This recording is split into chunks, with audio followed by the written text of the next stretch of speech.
ಆತ್ಮೀಯ ವೀಕ್ಷಕರೇ, ತಮ್ಮೆಲ್ಲರಿಗೂ ಸ್ವಾಗತ. Big breaking update. ರಾಜ್ಯ ಸರ್ಕಾರಿ ನೌಕರರಿಗೆ ಗುಡ್ ನ್ಯೂಸ್. ಕೇಂದ್ರದ ಮಾದರಿ ವೇತನ, ಹಳೆ ಪಿಂಚಣಿ ವ್ಯವಸ್ಥೆ ಮರುಜಾರಿ. ಬಹಳನೇ ಇಂಪಾರ್ಟೆಂಟ್ ಆದ ಇನ್ಫಾರ್ಮೇಷನ್ ಆಗಿರುತ್ತೆ ವೀಕ್ಷಕರೇ. ಕರ್ನಾಟಕ ರಾಜ್ಯ ಸರ್ಕಾರಿ ನೌಕರರಿಗೆ, ನಿವೃತ್ತಿ ನೌಕರರಿಗೆ ಮತ್ತು ಪಿಂಚಣಿದಾರರಿಗೆ ಒಂದು ಬಿಗ್ ಬ್ರೇಕಿಂಗ್ ಅಪ್ಡೇಟನ್ನು ತಮ್ಮೊಂದಿಗೆ ಶೇರ್ ಮಾಡ್ತಾ ಇದ್ದೀನಿ.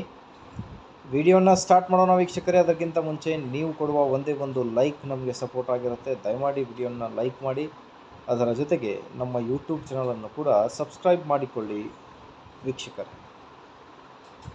ಸ್ಕ್ರೀನ್ ಮೇಲೆ ಗಮನಿಸ್ತಿರ್ಬೋದು, ದಿನಾಂಕ 24 ಮೇ. ಓಕೆ, ಲಾಸ್ಟ್ ವೀಕ್ ಒಂದು ಲೇಟೆಸ್ಟ್ ಅಪ್ಡೇಟ್.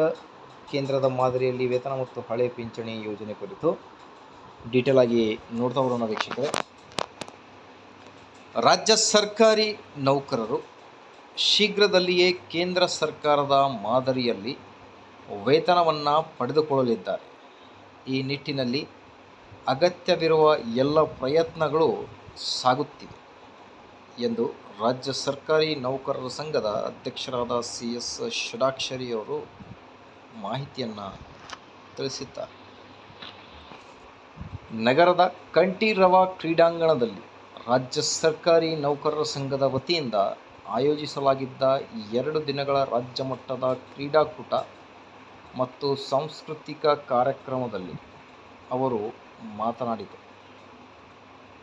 ಕೇಂದ್ರ ಮಾದರಿಯ ವೇತನವನ್ನು ಜಾರಿಗೊಳಿಸಲು ಹಾಗೂ NPS ಯೋಜನೆಯನ್ನು ರದ್ದುಪಡಿಸಿ ಹಳೆ ಪಿಂಚಣಿ ಯೋಜನೆಯನ್ನು ಮರುಜಾರಿಗೊಳಿಸಲು ಸರ್ಕಾರದ ಮೇಲೆ ನಿರಂತರವಾಗಿ ಒತ್ತಡವನ್ನು ಹೇರಲಾಗುತ್ತಿದೆ.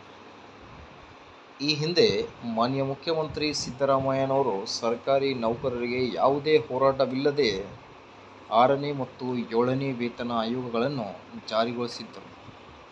ಈ ಸರ್ಕಾರ ಇನ್ನೂ 2 ವರ್ಷ ಅಧಿಕಾರದಲ್ಲಿ ಏನಿದೆ ಅಷ್ಟರೊಳಗೆ ಕೇಂದ್ರದ ಮಾದರಿಯ ವೇತನವನ್ನು ನೌಕರರು ಪಡೆದುಕೊಳ್ಳಲಿದ್ದಾರೆ ಎಂಬ ವಿಶ್ವಾಸ ಅವರು ವ್ಯಕ್ತಪಡಿಸಿದ್ದಾರೆ.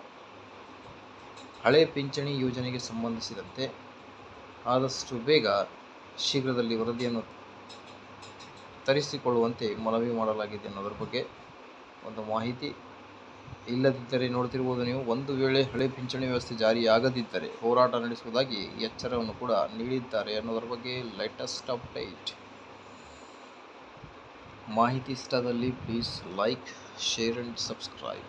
Thank you.